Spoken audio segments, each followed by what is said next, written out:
The Personal History of David Copperfield, 2019.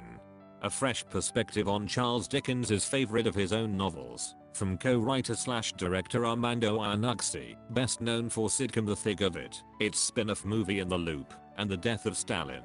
Those are all political satires, of course, whereas David Copperfield is more of a shaggy dog story, though it's attracted some degree of political commentary thanks to its colourblind casting. So let's get that out of the way first. Not every character here is played by a white actor. Is every character in Dickens' novel white? I dunno, probably. Is it unrealistic to have people of colour in a story set in Victorian England? Well, considering England was at the heart of a worldwide empire with global trade links and had been through the slave trade, I would guess not everyone in the country was white by that point. I'm no expert on this, but I've certainly seen comments by experts that would agree with that. Now, all of that said, David Copperfield's attitude to casting is the most genuinely colourblind I've ever seen. It's not concerned that related characters have plausible similar skin tones, even. It seems Iannucci has just cast whichever actor he felt was right for the role. I guess that's going to prove an insurmountable barrier to some people, too great an ask, to accept the reality of the story. Whereas a giant hand crashing through a ceiling to pluck little David from comfort, well, that's just dandy. Anyway, I'm already getting bored with this debate and I've barely written about it. If it bothers you, I don't think it should, but hey, you do you. For the rest of us, we can just get on with enjoying everything else the film has to offer. Dev Patel is David Copperfield and that's quite a bit. Dickens' novel is a thick tome, 768 pages, as per the film tie-in edition, and here it's been condensed briskly into just under 2 hours, so there's a lot more going on than the color of people's skin. It's a semi-autobiographical tale, and Iannucci emphasizes that side of it by framing it as David telling his own story at a staged reading. Such a framing device also allows for some flights of whimsy in the film's treatment of certain things, especially scene transitions, but to say too much of those would destroy some delightful surprises.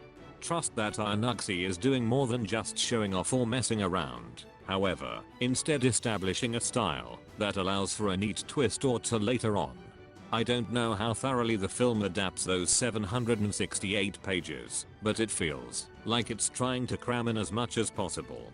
It rattles by at a whip-crack pace, which is both one of its greatest assets, because it moves like the clappers, and its biggest drawbacks, because it winds up feeling a bit too long. Every time you think it's getting to the end, there's another bit. Maybe this is less of a problem if you're familiar with the whole story, which I was not.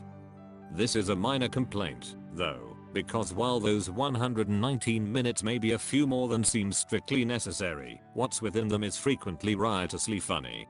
I saw the film with an almost full house, and it was clear everyone was having a whale of a time. The same appears to be true of the cast. I suppose Dev Patel is best known for heavier stuff, like Slumdog Millionaire, though that was 12 years ago now, geez, and Lun. But he reminds us he's adept at lighter material too, which shouldn't surprise anyone who's seen the Marigold Hotel films.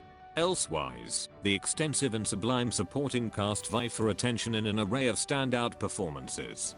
For my money the winner, if we must pick one, is Uloria's the flighty, but unfailingly kind Mr. Dick. Plus it's quite nice, or you could say nostalgic to see him back, in bumbling tough mode after years of things like House and The Night Manager. If he's Mr. Dick, what's her name likely to be? Not that the others don't get their moments to shine, when you've got the likes of Tilda Swinton, Peter Capaldi, and Ben Whishaw involved, you'd expect nothing less.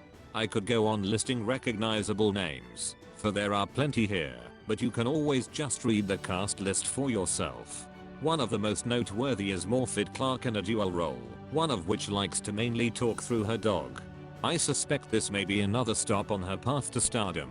She was recently seen in the BBC's Dracula and a small but memorable role in his Dark Materials, and has been cast as Galadriel in Amazon's Lord of the Rings series. So there's a lot of talent on screen, but it takes that degree of skill to negotiate the tone Iannucci has set, a narrative full with comedy, but that doesn't lose sight of an underlying heart.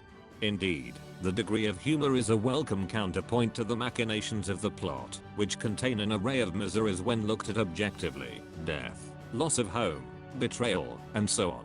This is again perhaps where that framing device comes into play, setting the story as a man finding the, sometimes dark, humor in the list of tragedies that have befallen him, as well as his friends and family.